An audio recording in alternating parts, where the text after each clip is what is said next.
So, sorry, Sue, did you introduce Gina, or would you like me to? I'll jump in then. Thank you very much, Gina. I just want to officially welcome you to iMoot 2014. So Gina is going to be talking about harnessing technology to meet learning expectations in healthcare. Thank you very much, Gina. Okay, thank you very much, Vinny. So this is my second iMoot. I presented last year, and I'm excited to be back. It's I just love the concept of a global online 24/7 conference. I didn't go to bed last night until about 1 o'clock in the morning, so I'll sleep well tonight, but it should be all good. Okay, so what I'm going to be talking about today is, actually, Vinny, I'm just going to stop there. For some reason, I've lost presenter rights. Are you able to give those back to me? Because I can't move my... Oh, there they are again. Thank you, Vinny.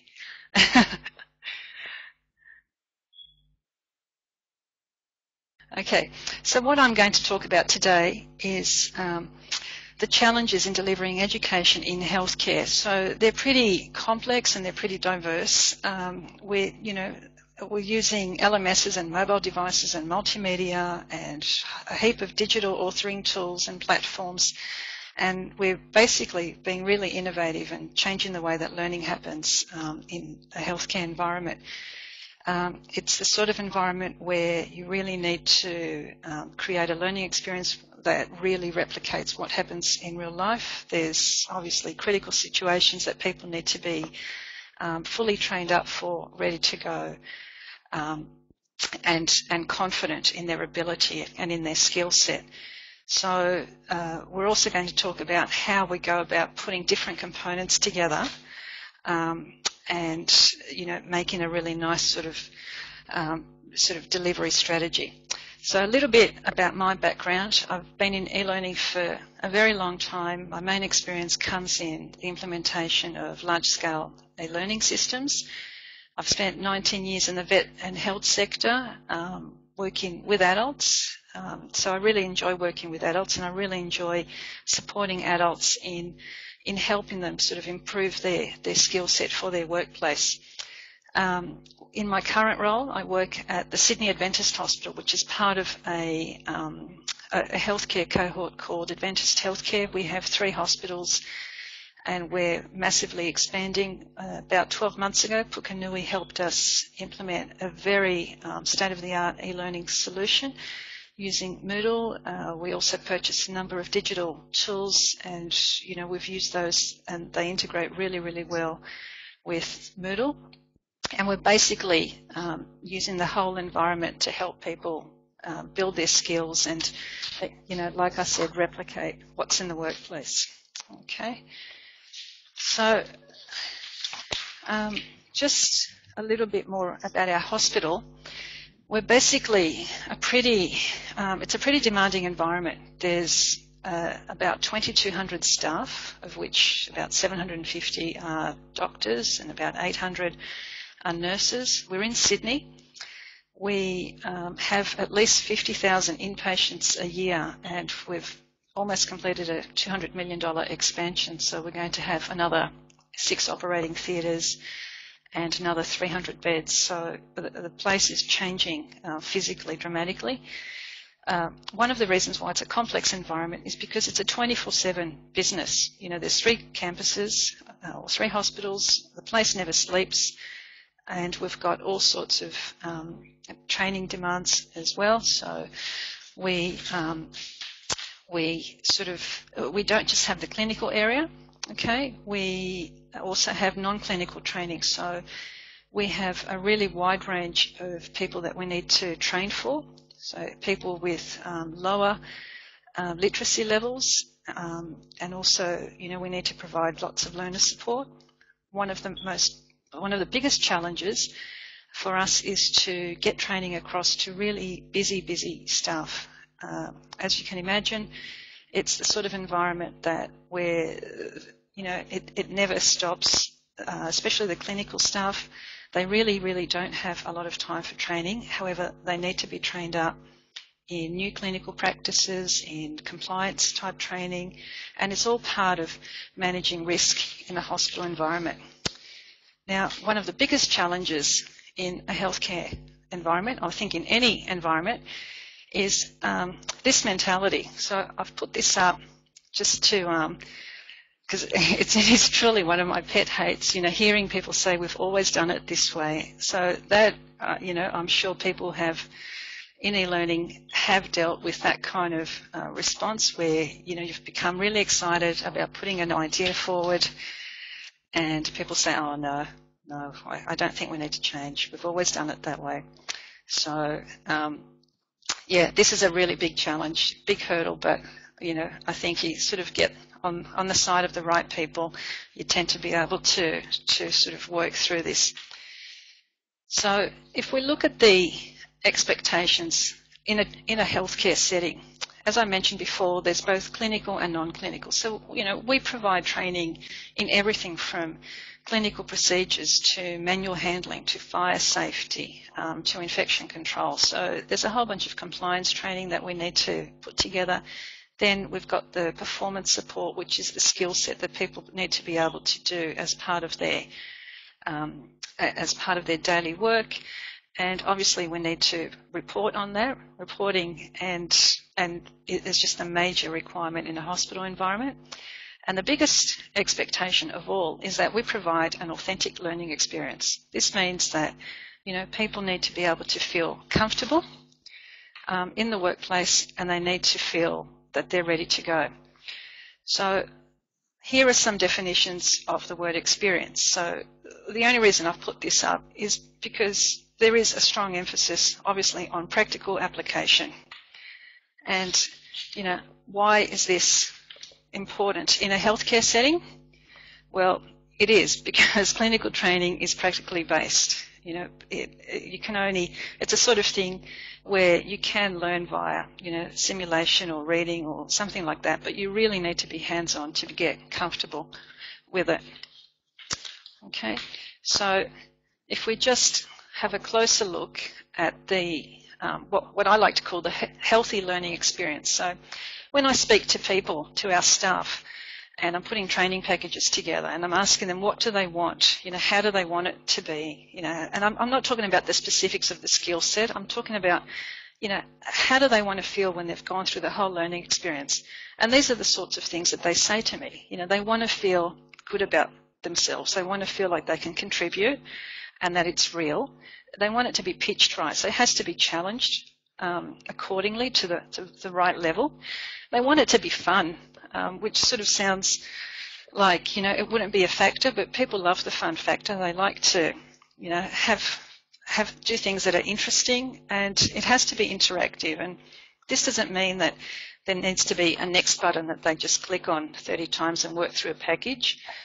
This means that they really need to be engaged, in their headspace at what we call the cognitive level, I guess, where, they're thinking, they're making decisions, they're doing all of that higher order critical thinking to try and evaluate and problem solve. And it really, the whole idea of a learning experience in a healthy environment is that it makes them feel switched on and confident and ready to go. So in a hospital situation, these are some of the places where we really learn. So, yeah, sure, there's a small amount that they do online, and that's, the theoretical. We can put video lectures on, we can put procedural documents and things like that. We have lots of workshops, which people always enjoy because it's where they get to observe and get up close and ask questions, and they feel quite comfortable. And they also, a big part of it is mentoring in a real clinical situation. So, being in the thick of it, working with real patients, being mentored by or supervised by another more experienced clinician, and having those conversations which really lead to their success. So I've put this diagram up because it really shows what the idea is, of people's perception of success. So some people think it's fairly straightforward, but in reality, success takes many pathways and it's different for everyone. So there's lots of mistakes, and mistakes are really valuable part of learning. So we've talked about the learning experience here. Now, what about the technology? So you'll talk to some, educators, and they'll say, "Oh, I hate the word e-learning. There's no such thing as e-learning. It's just learning." Well, I guess the E doesn't really make a difference in the learning experience. But what it does really is, it just expands the options. So it shouldn't affect the instructional design. It shouldn't affect how you put together the learning experience for the particular learning objectives. And, you obviously need to structure your learning strategy to meet whether it's a very simple compliance training or performance-based training. And, especially when we're using technology, or even, not using technology, we need to structure our learning so that it's done, in short chunks, so that people are able to, keep their attention and learn well. So my take on the word e-learning is, I actually love the word e-learning. I use it all the time. I never leave the E out. I always embrace it. And what e-learning leads us to is a blended learning solution. So if we go back to our original question, which is, how do we harness technology to meet learning expectations in healthcare? Well, my take on it is that we use technology to, bring out the best of both worlds, and that's what blended learning is all about. So these are, some of the components. Obviously, there's a lot more. But, you've got your e-learning, you've got your workshops, you've got, some paper-based, you've got some simulations, you've got the workplace.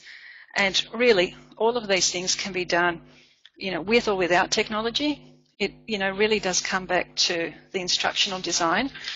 But if you use technology, what you can do in a hospital setting is you can support those learning concepts that are really, really relevant in a healthcare setting. So things like exploring and simulating and, sharing ideas and, looking for things and investigating. Reflective learning is massive in healthcare because it means, people sit down and they debrief. And this is what happens in a real situation. So they start off, practicing all of these types of learning experience. And learning in healthcare is ongoing. I mean, it is in every industry, but especially in healthcare, because things are always changing. You always need to keep your skill set up, and it always needs to be 100%. So when obviously with all of these learning experience, what it translates to is, quality of patient care. So when we look at some of the benefits, we can see that by bringing technology into a training environment, by embracing it, we're increasing options. We're giving our learners flexibility. We're letting them take advantage of asynchronous and synchronous communications and collaborations. Obviously, we're given the options of doing a little bit self-paced and having group activities, providing targeted support. So these technologies are a great tool for the educators because it means they can track both individuals and the group. They can sort of, see where everyone's at, whether it's a group setting or an individual setting, work out whether they need to go back and focus on a particular area or they can move on. One of the biggest tools the approaches that we're using is conditional learning. And that's, if you've used some of the great tools in Moodle, you can see that with conditional learning, we can set activities so that learners go in particular directions depending on, how successful they are in those activities and what their responses are. This is actually one of the ways we use this is with scenario-based learning, where we don't have simple multiple choice questions. We present case studies with options, and we either give immediate feedback or we give consolidated feedback at the end of a scenario. And that's really reflective of what happens in the workplace, because sometimes in a clinical situation, you might do something and not get immediate feedback, and you might get feedback 24 hours later, depending on the course of action that you've decided to do. So that really is quite relevant. And I guess the one of the big benefits of blended learning is it's more fun. Mixing it up, doing a bit of everything. Gets a bit boring just turning up to lectures all the time or doing e-learning. I know that there was a big shift in moving, especially clinical training, just to online. Everyone was saying, oh, let's just go to online. Let's make it cheaper and quicker for everyone to do. And now there seems to be a movement back from online to blended learning because people really want the human factor and they want to be able to be with other people and talk and take advantage of those situations. So these are some of the strategies that we've implemented, some of the ways that we've harnessed technology to make our learning better. So we've got the e-learning aspect, and obviously we put, PDFs on there and some videos and things like that, lots of scenario-based activities.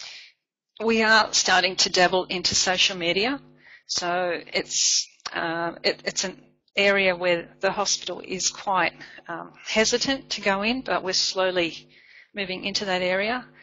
Our learners really love group workshops, and I think they just love that up close and personal idea with their trainers, and they get to sort of have a laugh and try things, and that's where they're really confident in asking questions.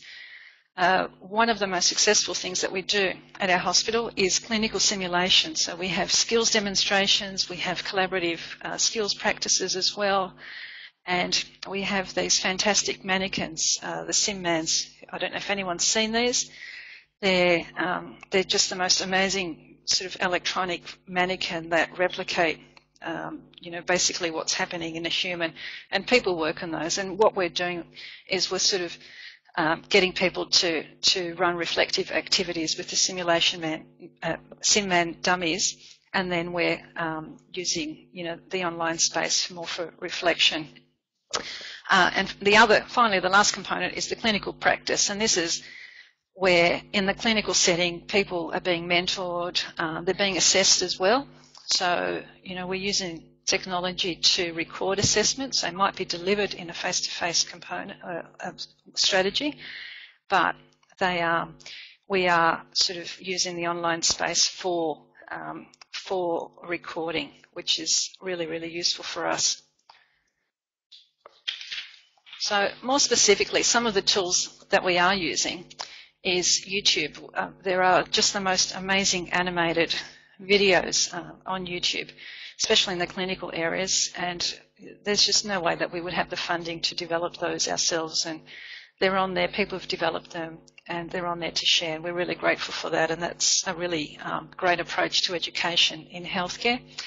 We use a little tool, or two little tools called Animoto to put some videos together, and a tool that we've discovered recently, which we've just fallen in love with, is Powtoons. Now, if you haven't dabbled in this, go and find it and play with it. It is just the most fun tool, and what it does is it allows you to create animated videos, and it's really quick, it's really easy. Some people have already started using it in healthcare, and they're using it to present cases. So there's a couple of them on YouTube, and they're really presenting them as sequels. So go and have a look at Powtoons. It's a lot of fun. So we're also looking at images, and we're actually in the process of investigating and buying our own video and camera so that we can take our own pictures and quality pictures as well, because often we do need very specific pictures, and we can't go and find them, and there's obviously licensing issues. So we'll be taking our own photos and creating our own videos of procedures as well, and we'll be uploading those. We have started to dabble in webinars. We haven't had a lot of success yet. We're just finding people are facing network issues and some technical issues. So I'm just encouraging our educators to persevere with those, and we're trying to just work through some of those issues. But I think webinars will become a core part of our sort of delivery strategy as well. We have used digital tools extensively, especially Articulate Storyline, which... Or blow drying your hair. Sorry, what was that, Vinny? No? Okay, I thought there was a comment.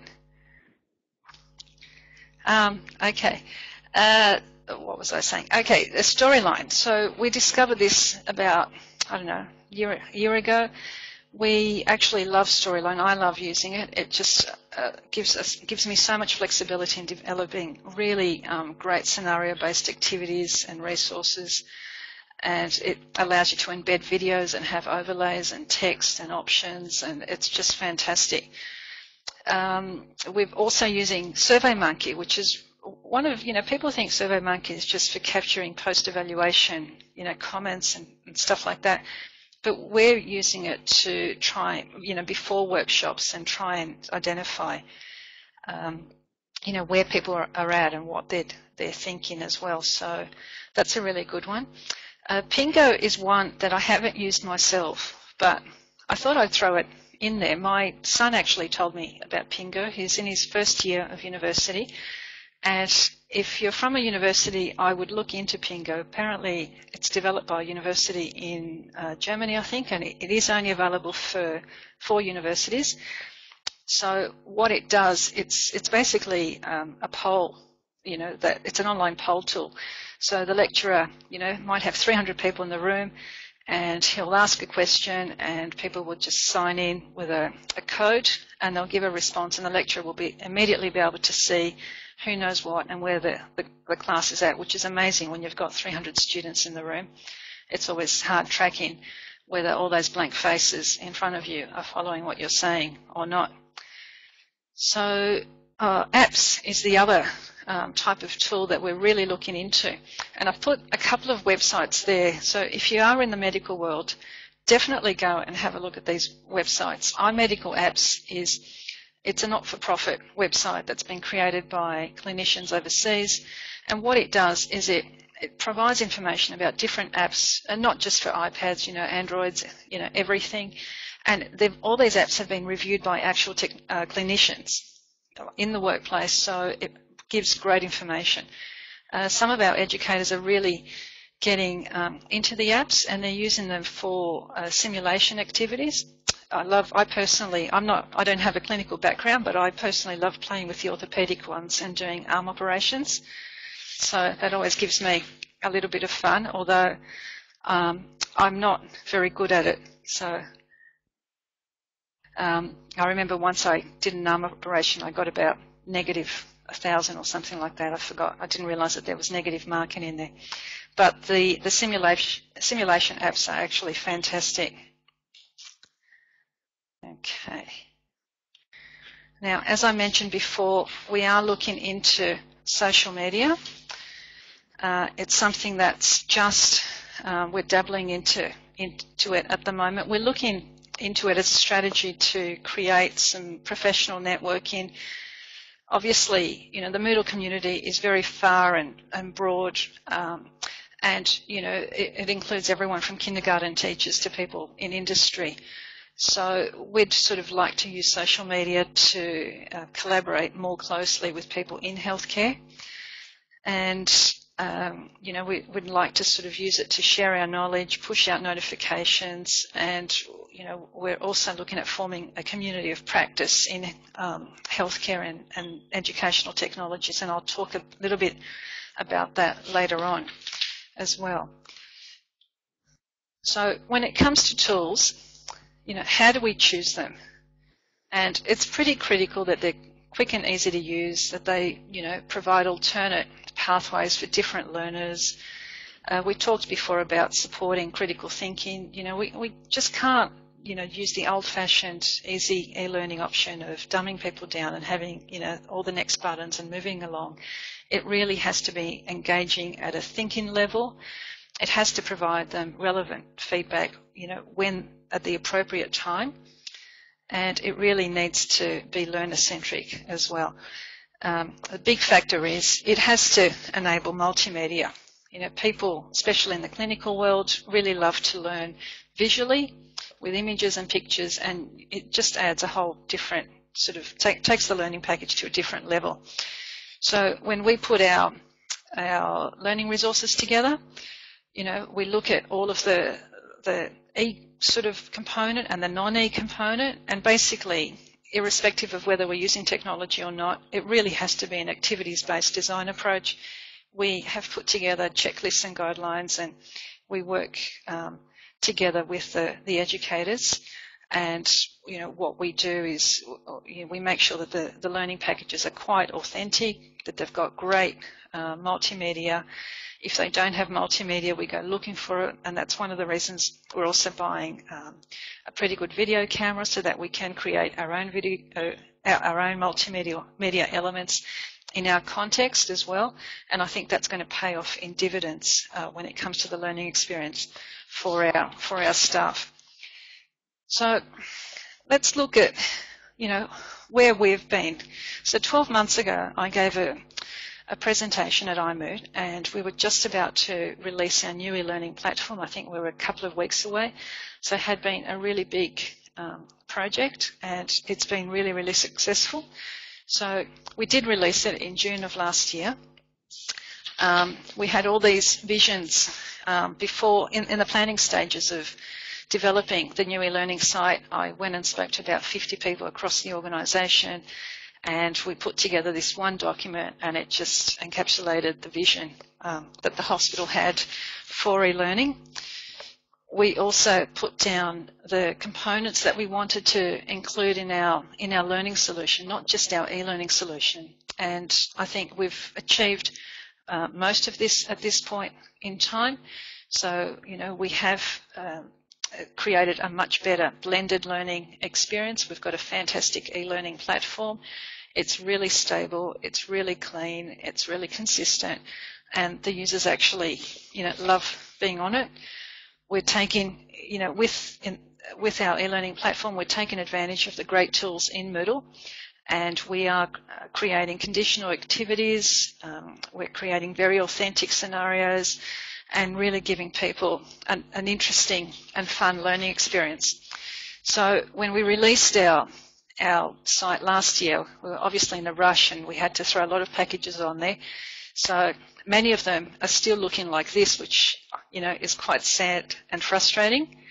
And, there's just PDF, followed by a quiz. And what's happening more recently in the last 6 months is they're changing so that we're incorporating both online and offline elements, and we're using Moodle to incorporate all of those training strategies. So we are sort of expanding the use of Moodle, and people are coming on board with it. So I've just got a question here from Dorothy. And she asks, how do you manage workflow and version control? Is it paper-based procedures or program like Jira? At the moment, Dorothy, we don't have a content management system. I would love one. We basically, I manage everything in a paper-based format because we don't have that digital content management system. So the way our model works is we have about 15 educators, clinical educators, and there's a whole bunch of non-clinical educators as well. I work with them. We put together an instructional design, and then we work with subject matter experts. We have every package, especially the clinical packages, have what we call a validation team, and that includes a minimum of 2 to 3 reviewers, and it just ensures that the critical training is 100%. There's no room for error. We can't make mistakes, and the review process is pretty stringent when it comes to working through the material. And then we just manually, manage the version control. So it is a little bit of a tedious process at the moment. I'm hoping that in the next 12 months we do go down the track of a content management system, and hopefully in 2015 iMoot I'll have a different story to tell, but we'll have to wait and see. Okay? So where are we at? Oh, and here's just some Google Analytics that I just captured on screen the other day. So there has been really consistent use of our eLearning site. We've got, at the moment, 80% of our staff have jumped on, and there's pretty high completion rates. You'll see a spike in the middle. That was over here. That was around November of last year. And that was when we were being audited, and the CEO basically got onto everyone, and thanks, Vinny, for that. And the CEO basically got onto everyone and pretty much said, we all had to do our compliance training. So basically the hospital gets in trouble if compliance training isn't done. They have legislative requirements, as they should. It's a pretty critical area, and obviously we need to make sure that our fire and evacuation procedures are sort of in check with what's required by legislation. Okay, but yeah, there's been really good uptake, which is fantastic, and we're really happy with. So just to give you some more ideas about how we're using innovation and our approaches, the simulation is a massive part. We're really, replicating what happens in the workplace. We're providing those really good decision-making opportunities, the exploration that's, goes part and parcel with clinical training, the reflective learning and the sharing of experiences. And that's a really important part of clinical training. People love stories and they love hearing about, things that went right and things that went wrong. They're all learning experience, and we're all learning from other people's experiences. I mentioned before, the multimedia-rich training resources is, what's really sort of growing, and people are becoming really keen to develop and to use in their training. Most of us are more visual learners, especially in the clinical areas. So having, pictures and images really adds context and it adds interest, and it really clarifies things to have those visual sort of resources. Building resources. So, again, like I said before, I think when people are building resources and, they're obviously feeling more confident, able to do the job, and, they're feeling like it's a helpful training experience as well. And the last one is something that's really growing in our hospital community, and we're hoping to expand it, in that, people are just becoming used to learning, being part of their everyday. They're doing it all the time. They're jumping online. They're sort of looking for knowledge at the moment of need, and that's where they're using their mobile devices. They're using their little apps. They're using it for reference and point of patient care and simulation and things like that. So it's innovation is really changing the way that they're working in that sort of space. Just got a question from Christine. Do you have a big team for developing multimedia resources? No, is the short answer, Christine. We're basically relying on our subject matter experts, which is our educators, and me. We are a small team. We, e-learning or I should say the education department is not core business in the hospital. It's, patient care is obviously core business, so the education department is only a very small section in a very large hospital. So this is why, we're trying to do things smarter. We're trying to leverage off resources that are already on YouTube. We're trying to, try and form partnerships with people outside of our organisations to develop resources and share information and put things together. So, yeah, you're saying we really struggle with getting resources developed. Yep, so do we. We're becoming better at it. We're becoming more efficient. And I think the do-it-yourself approach is going to really work for us. One of the things that I've really noticed lately is that clinicians are developing videos and they're putting them on YouTube, and they're fantastic. And it goes to show you that you don't need Hollywood-style, videos. You don't have to worry so much about the lighting and the angle and all of that. It's just, a lot of these videos look like they've just been done with a home camera that's been set up, and then a simulation activity is just, being put together, and people are just going for it. And I think it looks like, people just forget that the camera's there and they just do what they do. And that seems to be working fantastic. And I think from a learner's perspective, they really love seeing that authentic video. They don't want to see actors. They don't want to see it staged. They want to see real people doing real things, demonstrating real procedures that are going to be used in the real workplace.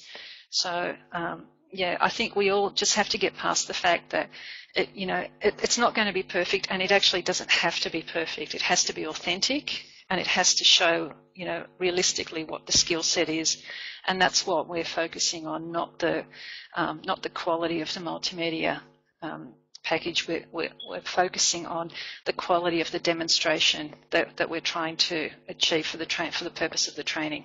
Okay, so what I've put up here is just an example of a fantastic program that we run. This is a program that we started delivering last year. It's called the Nurse Re-Entry Program, and basically it's targeted for nurses who have been out of the workforce for 5 years, but not more than 10.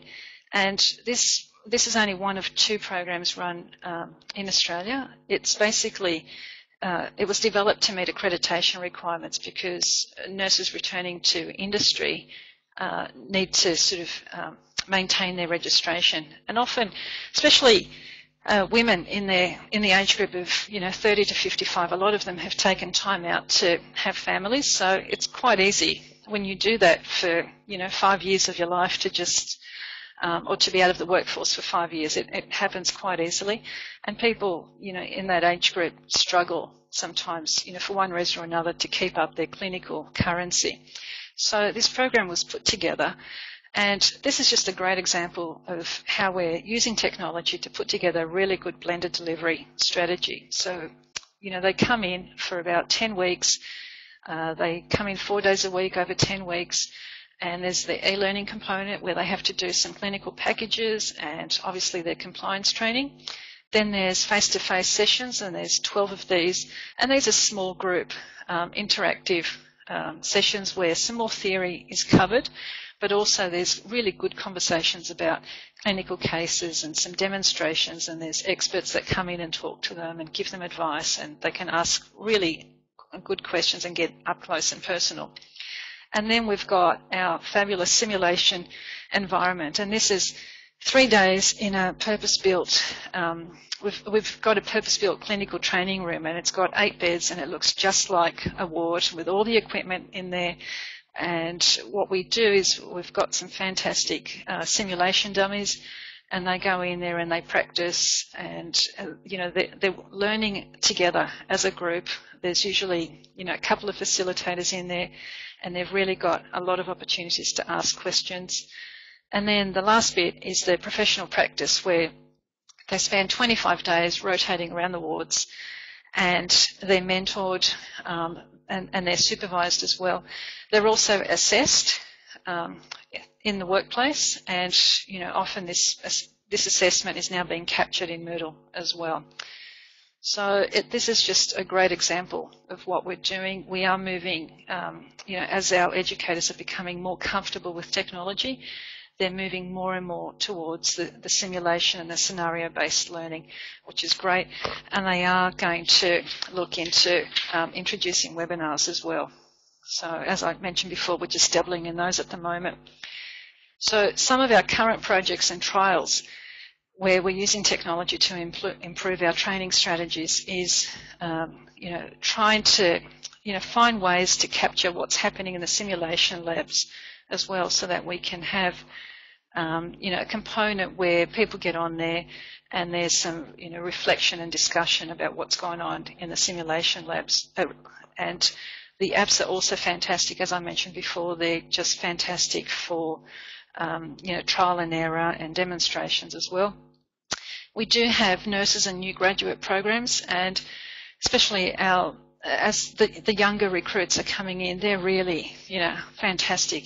Sometimes I go in and, I talk to the new graduates, and they're already in there with their iPads, and they're exchanging stories about, apps that are relevant to in the nursing world, for example, and it's just fantastic to see that they're already on board with it. So it's not hard to get them into it, and it'll be interesting to see in the next sort of 5 to 10 years, how technology changes as, people who are digital natives come into the workplace as well. One of the concerns of bringing in all these technologies is evaluating it properly. So in this kind of environment where there's a lot of validation that goes on with the training packages, we also need to make sure that as we bring in technology, that it does serve a purpose. We're not just playing with it. And obviously we do need to play to a certain extent, but we need to, bring things in a considered way. So trying to identify technologies that might be useful in the workplace, figure out if they're for education or for referencing or for point of patient care, and really, put together a validation team that trials these technologies and then feeds back and, comes up with, some kind of considered response about whether these were, useful technologies or not. And at the end of the day, it's okay to say we tried something and it didn't work. It wasn't fit for purpose. That's all part of the process. We learn anyway, even if we decide not to go ahead with the technology. And I think we need to feel good about that and understand that you don't always have to go with something that you've invested time and money in, because, in the long term, it may not work out for you, may not be the right choice. So we need to work with that. So this is something that I'm really excited about, and I need to tell you about. So we've decided the Sydney Adventist Hospital, together with Pukunui, is going to put together a Moodle that's just for the health industry. So that will be on the 27th and the 28th of November of this year. So we've got a little website that's going up. That's the URL there. And we'll have more information in about a week or so. Vinny's been helping me. Thanks, Vinny. And I haven't harped on him too much to get things done because he's had the iMoot, and I'm sure he won't be sleeping for the next 4 days. But so Vinny will need some recovery time. Basically, the reason we decided to have a health moot was about a year ago when we first started developing our e-learning platform. Julian Ridden, who's since sadly left Pukunui and the Moodle world, but who's still a wonderful educator, we used to talk and we used to say, wouldn't it be great just to have a Moodle moot just for people in health, where we can just share our stories and, try and find solutions, and just that are really specific to our industry, to our world. And, we kept on talking about it, and then we just decided, let's just do it. Let's just, hold it at the hospital, and Pukunui's going to support us, and they're going to play a really large part in it, which is fantastic, and we're really grateful for. And one of the big outcomes that we're hoping to achieve, from this health Moodle moot, is that we want to launch a community of practice. And that means, we want to have an online space where we're networking with other educators in healthcare, where, we're constantly exchanging ideas, we're sharing, we're helping each other, and we're really sort of coming together as a community to sort of, talk about technology and how that can be used in the workplace. So I think, in the long term, if we produce healthy e-communities of practice, which is what I like to call it, we'll end up, really lifting the game in the way that education is delivered in healthcare, which is, I guess, the ultimate goal. So I thought I'd also share, most of you have probably seen this Horizon report, but, if you haven't read it, and if you only really read one long report once a year, this is the one to read. So this is the most brilliant report. It really, it's a research project. It's an ongoing project. It's been going on for years and years. And basically educators from around the world identify, significant trends and challenges and emerging technologies. And it's industry wide, so it's not just for one specific industry. What's fantastic about the Horizon report is that if you're not, already in touch with what's happening, it just gives you a brilliant overview about what will be happening in the next 1 to 5 years. And this is just a snapshot. I've just basically captured the table of contents. And the first one up there is, the growing ever-presence of social media. So, that's just par and parcel. And, I mentioned before that our organisation is struggling a little bit with social media, and, we'll obviously have to put policies in place to ensure, the organisation and the people in the organisation, but we are going to have to go down that space. It's just there. It's part of our world. The other thing which I've talked about today is the hybrid and blended learning approach. So that's, in healthcare, that's going to be a big shift as well. So, if I just move down the page and look at some of the other things. I mean, if you're in, I think, any industry, but especially healthcare, imagine 3D printing, how that's going to impact healthcare training. It's just going to be, being able to print out a 3D image of an organ or something that can be used in training for people to actually, touch and use and run their training with is going to be fantastic. So I'm very, very excited about the future and all these things that can be used in healthcare. So just going to move along to the next one. Okay, so, I want to go back to this little image. So one of the reasons that I've put this image up is because I have this very fond memory of my son, who's now 18. I mentioned before he's in first year of uni, and we have a daughter who's 15. But when they were little in primary school, they had this PlayStation game that they used to love, and they used to make me play with them, and it was called The Simpsons Hit and Run. I don't know if anyone's ever played it. It's pretty hysterical. Basically, it's the Simpsons family, and you pick a character and you pick a car and you drive like crazy around Springfield.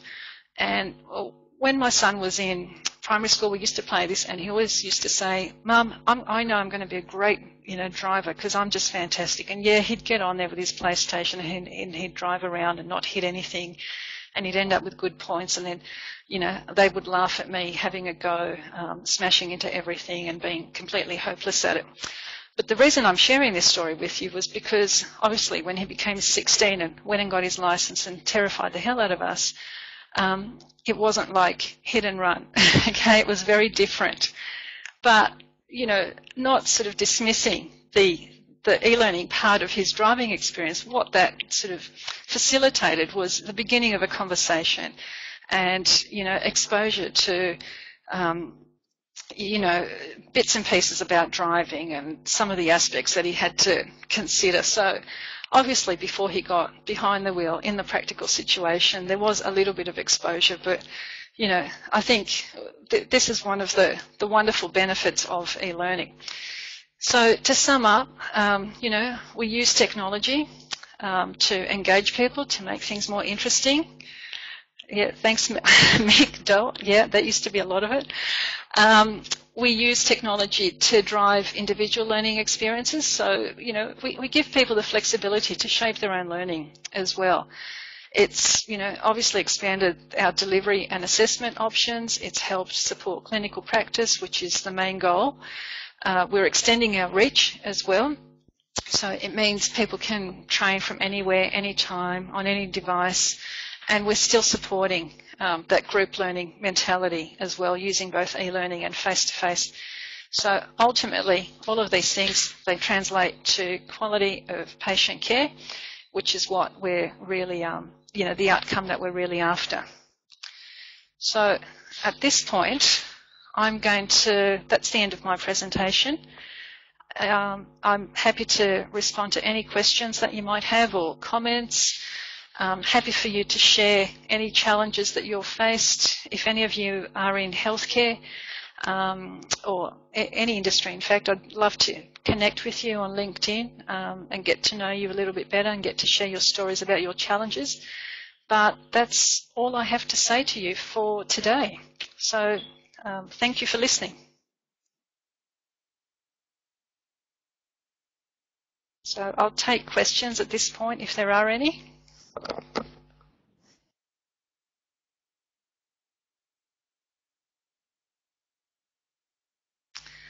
Okay, Alex, have we had issues regarding patient privacy when developing resources?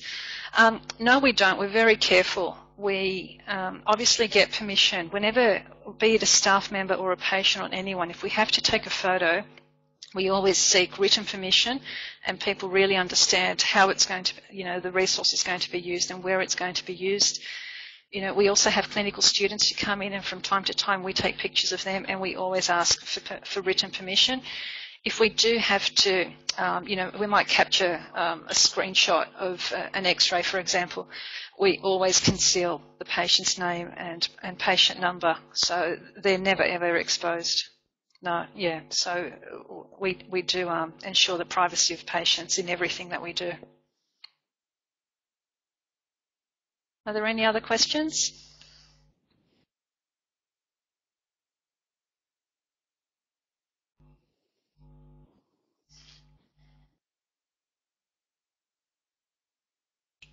Hi, Anna. Oh, thanks for your comment. Well, hopefully we'll see each other again next year.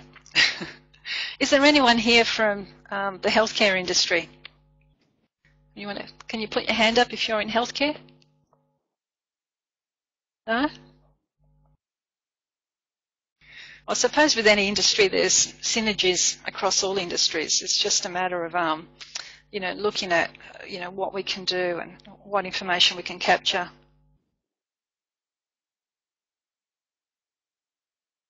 Kathy Bond, you're at Central Gippsland Health. I remember meeting some people, I think, from Gippsland at the eMoot last year. Okay. Christine Brown from TAFE. Well, I actually spent 16 years working at TAFE, Christine, so that was where I have to say TAFE really leads the way in terms of e-learning and what they're doing. I was very proud to have worked at TAFE, especially at OTAN, which is the distance arm of TAFE in New South Wales, and they do really lead the way in using technology, especially in the use of webinars and Moodle as well, which is fantastic to see. Oh, Sue King, yeah, that name's familiar. Now I remember. I'm at Riverina, okay. Unfortunately, I won't be at this year's Moot, although fortunately our family is going to Europe, so I guess it's a good thing that we're pretty excited to be spending 4 weeks I think we're going to Greece, Italy, and the south of France. So we'll be thinking of you Mooters. But if you are in the health industry, please consider coming to our health Moot on the 27th and 28th of November. Point of view glasses. Yes, our teachers in TAFE used to use them, and they were sometimes a little bit tricky to use depending on, how you tilted your head and what you were doing. I'm actually dying for Google Glass to come out now and get our hands on those. I think they're going to be amazing. So, okay, that's great, Christine. Well, we'd love to see as many of you as possible. We will be calling for presenters in a couple of weeks as well. So if you are in healthcare and you'd like to share your story, we'd love for you to come along. We are in Sydney. We're in sunny Wahroonga, which is a very leafy kind of suburb, and it should be a great day. Okay, are there any other comments or questions?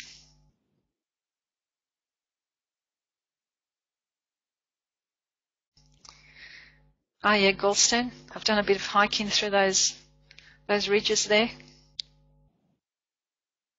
Hi, this is Vinny from the iMoot team. I'll just jump in again and say thank you very much, Gina, for a great presentation, and enjoy Thanks, the rest Vinny. of the iMoots. Okay, it was a pleasure. I just have to remember that I'm presenting tomorrow morning at 10 a.m. as well. I have to, make sure I get up and don't go for a run or something.